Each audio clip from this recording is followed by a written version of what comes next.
Hi, I'm Lindsay Nissen, Athletic Director at Shepard High School. I'm Colleen Kelly, Athletic Director at Eisenhower High School. And I'm Brian Wujcik, Athletic Director at Richards High School. Regardless of whether your son or daughter is an Astro, a Cardinal, or a Bulldog, athletes at each of our schools operate under the same rules and regulations set forth by District 218. And we're here today to give you a better understanding of what you can expect as your son or daughter enjoys their high school athletic career. Whether your student athlete participates in one or multiple sports, there are certain expectations that are common to each school and common to each sport. We're going to discuss those expectations today.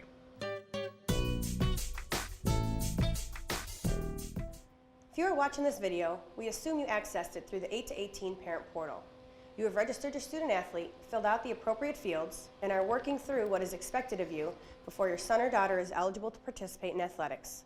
Please remember to review and electronically sign the paperwork and to check off each sport that your son or daughter wants to participate in. It's one of the important ways the coaching staffs and athletic department will communicate with you and your student athlete.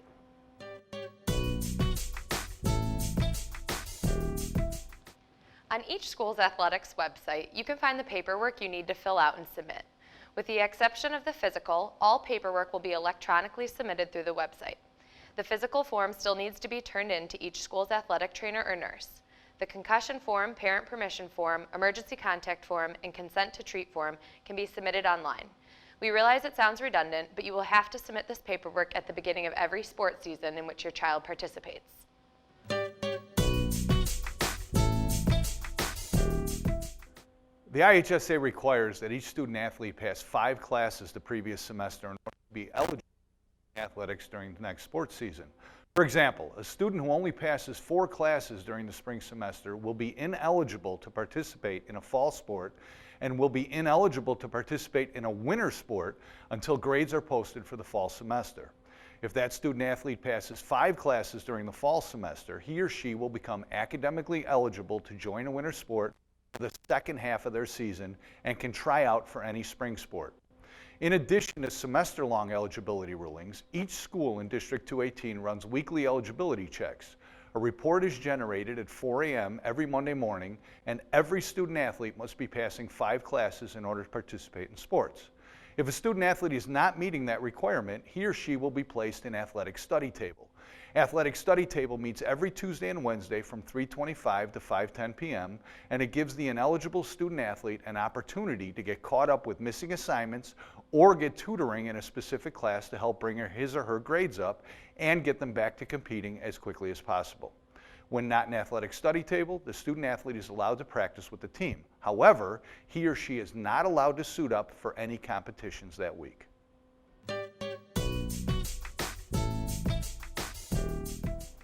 Participation in athletics and activities at any school in District 218 is a privilege, not a right. We hold our student athletes to a high standard of accountability. To that end, the district enforces a code of conduct, and each school abides by that code. One of the forms that you electronically signed when you registered on the 8 to 18 athletics website is our complete code of conduct. Inappropriate behavior by a student athlete will result in a suspension from participation. Offenses include hallway disruptions, fighting, hazing, bullying, underage drinking or drug use, vaping, theft, and other violations. Infractions are grouped into categories, and each category has a consequence. Depending on the infraction, consequences range from an in-season suspension to a complete ban on participating in any athletics or activities while attending a District 218 school. Code of conduct violations will be investigated by the school's administration. Once it is determined that a student athlete has violated the code of conduct, the category of the offense and the consequence of the action will be assigned. You and your student athlete will be notified of the violation and informed of the consequences.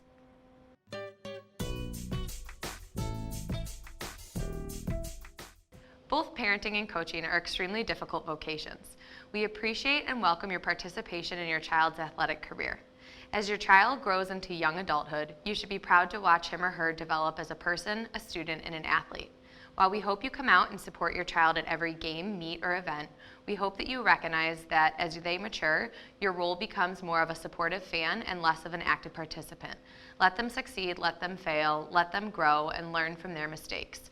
When your child becomes involved in athletics in District 218, you have a right to understand what expectations are placed on our athletes. This begins with clear communication from the coach. Now, each head coach will have a beginning of the season parent meeting. At that meeting, the coach will convey to you his or her coaching philosophy, the expectations that coach has for your child, locations and times of practices and games, the coach's rules and regulations for his or her program, and consequences for violating those team rules. You will have the opportunity to ask any questions you may have regarding your child's participation. The coach should also give you a means to communicate with him or her should you need to contact them.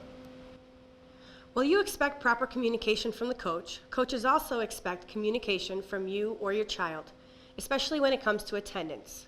Scheduling conflicts should be communicated to the coach well in advance of the conflict. Understand that each sport schedules practices and games during breaks in the academic schedule. Winter sports will continue during winter break.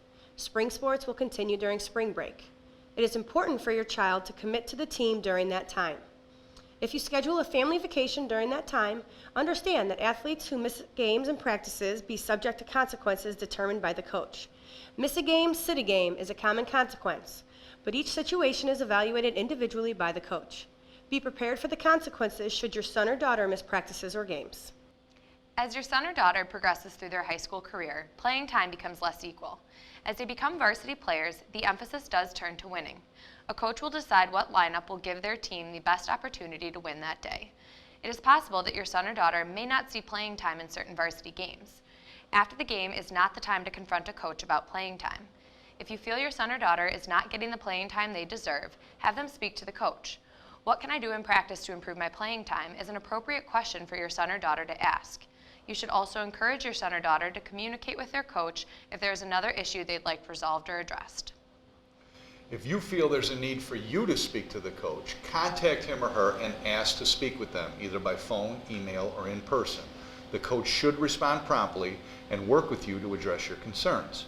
If you contact the athletic director at your school, we will ask you first if you've spoken with the coach. If you have, and you feel there's an issue that still needs to be resolved, we will arrange for a meeting with the coach and your student athlete. As a parent, it is important for you to be a positive role model for your son or daughter. Be positive with your student athlete. Encourage them to work hard in practice, to respect their teammates, coaches, opponents, and officials, and to follow all team school and code of conduct rules. We hope that you will attend as many of their games, meets, or matches that you can, and while you're spectating, to model appropriate behavior and language. Be positive and show respect to all players, coaches, and officials.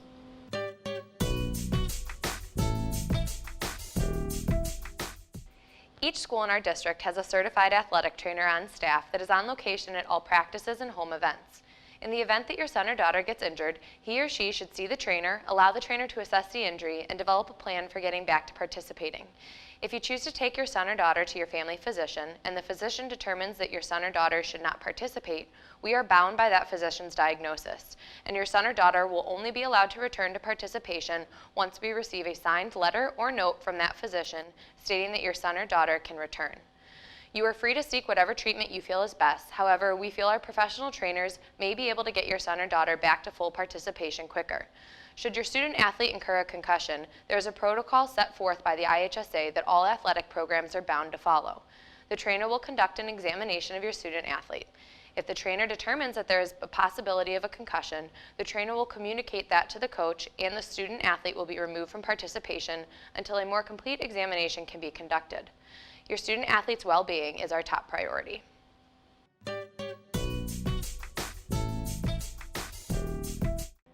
Before we conclude this presentation, there are a couple of people that it is important for you to know in Shepard High School's athletic department. First, the athletic administrative assistant is Meg Gorman, and she can be reached at extension 3700. She can answer any questions you may have regarding games, locations, coaches' contact information, and things of that sort. Secondly, our athletic trainer is Kaylee Crago. As noted previously, if there is any serious injury, you can expect a phone call from Kaylee with details and next steps. Finally, I'd like to tell you a little bit more about our Athletic Booster Club.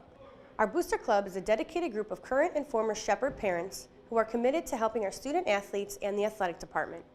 Our Booster Club runs our concession stand at home events, along with the Fall Craft Show and our end-of-the-year athletic banquet. The Booster Club provides crucial support to our athletes, teams, and department. We encourage all of our parents to join the Booster Club.